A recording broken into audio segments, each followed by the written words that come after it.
സർവക്ഷേമത്തിൽ നിലവിൽ CPM പ്രതിനിധികളും BJP പ്രതിനിധികളും പങ്കെടുത്തിട്ടുണ്ടായിരുന്നു.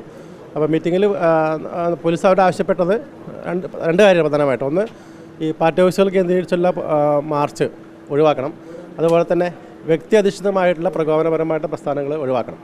ഈ രണ്ട് കാര്യമാണ് പോലീസ് ആവശ്യപ്പെട്ടത്. അവരെ രാഷ്ട്രീയ പാർട്ടികളുടെ പ്രതിഷേധ പ്രോഗ്രാമുകൾക്കോ മറ്റൊന്നും പ്രശ്നങ്ങളില്ല. ഇത്തരത്തിൽ പാർട്ടി ഓഫീസിലേക്കുള്ള മാർച്ച് വ്യക്തികളെ കേന്ദ്രീകരിച്ചുള്ള പ്രകോപന പ്രസ്ഥാനങ്ങൾ ഒരു കാര്യം നടത്താൻ പാടുന്ന നിർദ്ദേശം കൊടുത്തിട്ടുണ്ട്. അത് പാർട്ടിക്കാരെ അംഗീകരിച്ചിട്ടുണ്ട്. ആ മീറ്റിങ്ങിന് ശേഷം കോൺഗ്രസിൻ്റെ പ്രതികളും ഒന്നുണ്ട് പ്രതികൾ ഓഫീസിൽ വന്നിട്ട് സംസാരിച്ചിട്ടുണ്ട്. അവരുടെ ഈ കാര്യം പറഞ്ഞിട്ട് അവർ ഈ കാര്യം ചെയ്യാമെന്ന് സമ്മതിച്ചിട്ടുണ്ട്. ഈ കോൺഗ്രസിൻ്റെ ഒരു പ്രധാന ആക്ഷേപം എന്ന് പറയുന്നത് രാഹുലിനെതിരെ കൊലവിളി പ്രസംഗം നടത്തിയിട്ട് കേസ് എടുത്തിട്ടില്ല എന്നുള്ളതായിരുന്നു. ഇന്നിപ്പോൾ പരാതി നൽകിയിട്ടുണ്ട്. കേസ് എടുത്തിട്ടുണ്ടോ?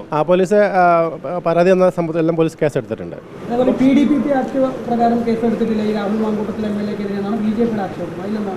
അല്ല, പോലീസ് ആ സംഭവം ബന്ധപ്പെട്ട് കേസ് രജിസ്റ്റർ ചെയ്തിട്ടുണ്ട്.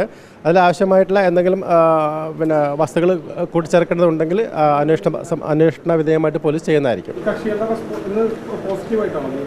തീർച്ചയായിട്ടും ഈ സമാധാനം ഉണ്ടാക്കുന്ന കാര്യത്തിൽ ഉത്തരവാദിത്തപ്പെട്ട പൊളിറ്റിക്കൽ പാർട്ടീസ് എല്ലാം തന്നെ വളരെ പോസിറ്റീവായിട്ടാണ് പ്രതികരിച്ചിട്ടുള്ളത്.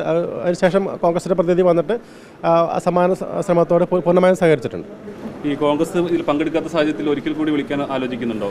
അല്ല, അവർക്ക് ഇതിൻ്റെ മെസ്സേജ് ക്ലിയർ ആയിട്ടുണ്ട്. കാരണം ആ വന്ന പ്രതിനിധി, മീറ്റിങ്ങിന് ശേഷം വന്ന പ്രതിനിധി ഈ കാര്യം കമ്മ്യൂണിക്കേറ്റ് ചെയ്തിട്ട് അദ്ദേഹം പോലീസിനോട് അഷ്വർ ചെയ്തിട്ടുണ്ട്.